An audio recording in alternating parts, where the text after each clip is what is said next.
김선달이 한여름에 가장 시원한 바람을 판다는 핑계로 평양의 소문난 욕심쟁이 상인들을 한 방 먹인 이야기입니다. 부채 한자루로 부자가 된 김선달의 제7 속으로 들어가 볼까요? 이 부채는 바람의 종류가 다릅니다. 푹푹 찌는 어느 한여름날이었어요. 가만히 있어도 땀이 주르륵 흐르는 무더위에 평양시장의 상인들은 부채질을 하느라 여념이 없었지요. 그때 김선달이 시장 한복판에 아주 화려하고 커다란 비단부채 한 자루를 들고 나타났어요. 그리고는 목청을 높여 외치기 시작했답니다. 자, 보이소, 보이소. 여기 하늘나라 신선들이나 쓴다는 만년 시원 부채가 왔습니다. 이 부채로 바람을 일으키면 에어컨보다 더 시원하고 에어컨은 지금은 없고 미래에 나오지. 평생 망가지지도 않는 신경 부채입니다. 단돈 황금 100냥에 팝니다. 부채 한 자루에 황금 100냥이라니 지나가던 사람들이 모두 코방귀를 꺾었어요. 셋, 김선달이 더위를 먹었나 보군. 하지만 시장에서 가장 욕심이 많기로 소문난 비단 장수 왕씨는 생각이 달랐어요. 저 김선달이 보통 놈이 아닌데 저렇게 큰 소리를 치는 걸 보면 분명 저 부채에 엄청난 비밀이 숨겨져 있을 거야. 삽도나 왕님께 바치면 청량, 만냥을 볼 수 있겠지. 왕씨는 얼른 주머니에서 황금 100냥을 꺼내 김선달에게 주었어요. 김서방, 그 부채 내가 사겠어. 그런데 정말 평생 망가지지 않는 게 확실하지요. 김선달은 돈을 챙기며 아주 진지하게 대답했어요. 당연하지요. 제 말대로만 쓰시면 부채가 닳거나 찢어질 일이 절대 없습니다. 만약 제 말대로 썼는데도 부채가 망가진다면 제가 이 돈의 10배로 물어드리리다. 신이 난 비단 장수 왕씨는 부채를 소중히 안고 집으로 돌아왔어요. 너무 더웠던 왕씨는 당장 부채를 펼치고 얼굴에 대고 힘차게 부채질을 하기 시작했지요. 파닥파닥, 파닥파닥, 툭, 어라. 세게 부채질을 몇 번 하자마자 얇은 대나무로 만든 부채 손잡이가 뚝 부러져 버린 게 아니겠어요? 부채 종이도 지리릭 찢어져 버렸답니다. 왕씨는 화가 머리끝까지 나서 부러진 부채를 들고 김선달을 찾아 대동강가로 달려갔어요. 이 사기꾼 김선달아, 평생은 망가진다더니 한번 붙였는데 박살이 났잖아. 당장 내 돈 돌려내. 김선달은 화를 내는 왕씨를 보며 혀를 쭉 째찼어요. 아이고, 왕 사장님, 제가 제 말대로 쓰면 절대 안 망가진다고 했지 않습니까? 부채질을 어떻게 하셨어? 왕씨는 당연하다는 듯이 소리쳤어요. 어떻게 하긴, 부채를 손에 쥐고 내 얼굴을 향해 앞뒤로 신나게 흔들었지. 그러자 김선달이 고개를 절레절레 저으며 시장 사람들에게 외쳤습니다. 애구구, 거보시오. 쓰시는 방법이 틀렸지 않습니까? 이 만년 시원 부채는 워낙 귀한 물건이라 그렇게 함부로 흔들면 안 됩니다. 부채는 가만히 들고 있고 본인 머리를 좌우로 격렬하게 흔들었어야지요. 요렇게요, 요렇게. 김선달은 부채를 허공에 가만히 대고 자기 머리를 왼쪽 오른쪽으로 휙휙 흔들며 바람을 쐬는 신용을 했어요. 부채는 가만히 있고 머리를 흔들었으면 부채가 평생 망가질 일이 있겠습니까? 사장님이 계책을 어기셨으니 돈은 돌려드릴 수 없습니다. 구경하던 평양 시민들은 김선달의 엉뚱한 말에 배를 잡고 굴러다니며 웃었어요. 하하하. 맞네, 맞아. 머리를 흔들었으면 부채는 안전했겠네. 욕심쟁이 비단 장수 왕씨는 황금 100냥을 날린 것도 모자라 부채 바람을 쐬려고 하루 종일 머리를 흔들어야 하는 우스꽝스러운 꼴이 되어 터덜터덜 집으로 돌아갔답니다. 이번에도 욕심부리던 부자가 김선달에게 완벽하게 당한 이야기였습니다.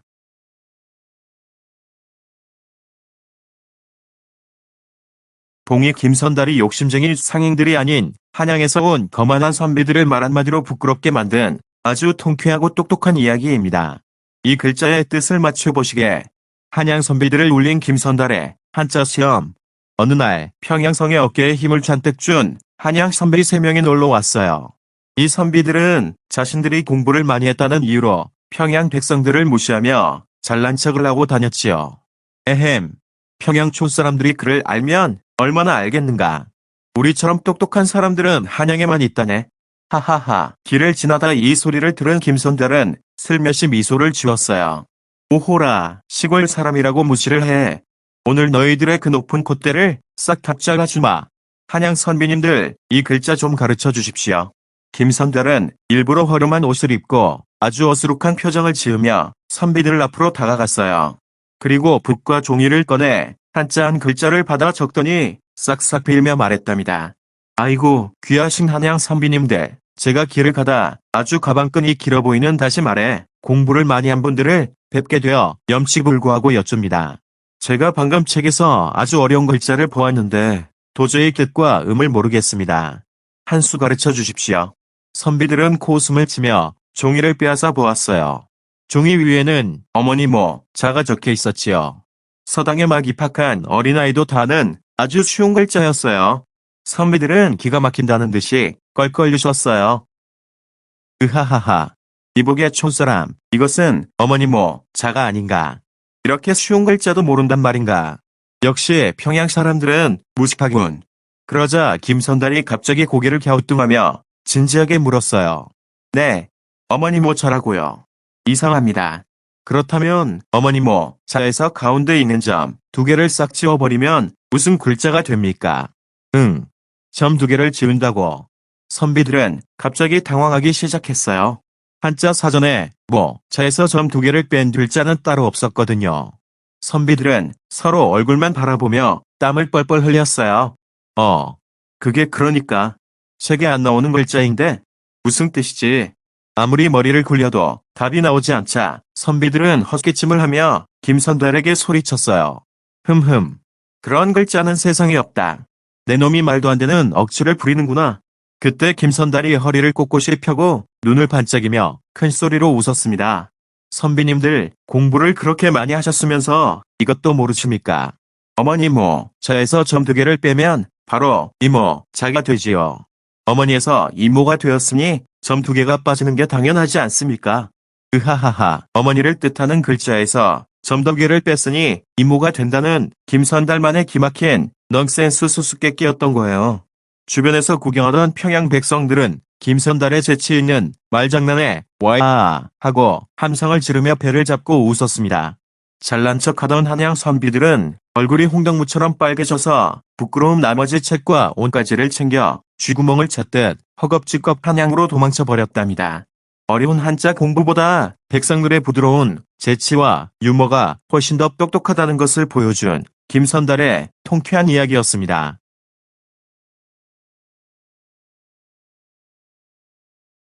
조선시대 최고의 장난꾸러기이자 천재 대동강 사기꾼 봉이 김선달의 이야기입니다. 대동강물을 팔아먹은 천재 장난꾸러기 봉이 김선달.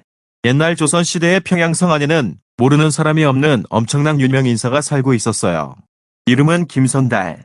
머리는 반짝반짝 비상하고 말솜씨는 청산요수에다가 얼굴에는 항상 장난기가 가득했어요. 당시 평양에는 욕심 많고 돈밖에 모르는 대부자, 왕부자라는 사람이 살고 있었어요. 이 왕부자는 가난한 사람들을 괴롭히며 자기 주머니만 채우는 지독한 구두쇠였답니다. 으하하, 돈이 최고야. 오늘도 돈을 더 많이 벌어야지. 이 모습을 본 김선달은 무릎을 탁 쳤어요. 저 욕심쟁이 왕부자 녀석, 아주 매운맛을 보여주겠어. 흐흐흐. 어느 날 아침, 김선달은 대동강가로 나갔어요. 그리고 물을 기르러 온 가난한 물주객꾼들을 한자리에 모았지요. 김선달은 주머니에서 벙쩍이는 옛날 돈임 10전을 꺼내 나누어주며 속닥거렸어요. 이보게들, 내일 아침에 저 욕심쟁이 왕부자가 지나갈 때 나한테 2업전을 한 푼씩 바치면서 물값석이 있습니다. 김선달 나리. 하고 외치게나. 약속을 잘 지키면 내일 모레 돈을 더 주겠네. 물지객꾼들은 어리둥절했지만 돈을 주니 신나서 고개를 끄덕였어요. 아이고, 좋지요. 대장님, 다음날 아침 드디어 왕부자가 거드림을 피우며 대동강가를 지나가고 있었어요. 마침 김선달은 강가 의자에 음스댐에 앉아 있었지요. 그때 물지객꾼들이 줄을 지어오더니 김선달 앞에 넙죽 절을 하며 엽전을 바치는 게 아니겠어요? 김선달 나리, 오늘 퍼갈 대동강 물가박이 있습니다. 오냐, 저쪽 맑은 곳에서 퍼가거라. 이 모습을 본 왕부자는 눈이 뒤집어질 정도로 깜짝 놀랐어요. 뭐라고? 흐르는 강물을 팔아서 돈을 벌고 있다고. 왕부자는 침을 꼴깍 삼키며 김선달에게 살금살금 다가갔어요. 어이, 서방, 자네 지금 뭐라는 건가? 대동강 물이 자네 것인가? 김선달은 콧방귀를 끄며 말했어요. 당연하지요. 우리 조상님 때부터 이 대동강은 우리 집안 소유였어. 매일 평양 사람들이 내는 물건만 해도 창고에 가득 찬다오. 돈 냄새를 맡은 왕부자는 마음이 급해졌어요. 이 대동강을 빼앗으면 조선 최고의 부자가 될 것 같았거든요. 김서방, 제발 그 대동강을 나한테 팔게. 내가 돈을 엄청나게 많이 주겠네. 김선달은 못 이기는 척 고개를 저었어요. 에이, 절대 안 돼요. 내 황금알을 낳는 거위를 왜 팔겠어? 제발. 내가 황금 500냥을 주겠네. 응, 왕부자가 애원하자 김선달은 속으로 걸려들었구나. 쾌재를 불렀어요. 정 그렇다면 어쩔 수 없구려. 특별히 당신에게만 팔겠소. 김선달은 왕부자에게 엄청난 거금인 황금 500냥을 받고 유유히 사라졌어요. 다음 날 신이 난 왕부자는 대동강가에 커다란 의자를 갖다 놓고 앉아 소리쳤어요. 자, 이제부터 이 대동강은 내 것이다. 물을 퍼가려면 나한테 돈을 내라. 물을 기르러 왔던 평양 시민들은 황당해서 소리를 질렀어요. 이 대감이 노망이 났나? 지나가는 강물이 왜 내 거야? 비켜라, 물 좀 풀게. 뭐야? 임금님도 돈 안 받는 강물을 왜 내가 받아? 매를 맞아봐야 정신을 차리겠군. 화가 난 사나운 평양 아줌마들이 물바가지로 왕부자의 머리에 물을 쳐아 뿌려버렸어요. 결국 왕부자는 물에 빠진 생쥐꼴이 되어 도망쳐야 했답니다. 뒤늦게 김선달에게 속은 것을 아는 왕부자는 땅을 치며 후회했지만 이미 김선달은 그 돈으로 가난한 사람들에게 쌀을 나누어 주고 멀리 떠난 뒤였어요. 그때부터 사람들은 김선달이 신선이 부리는 봉황새까지 팔아먹을 정도로 똑똑한 사기꾼이라며 이름 앞에 봉이를 붙여 봉이 김선달이라고 불렀답니다. 끝까지 시청해 주셔서 감사합니다.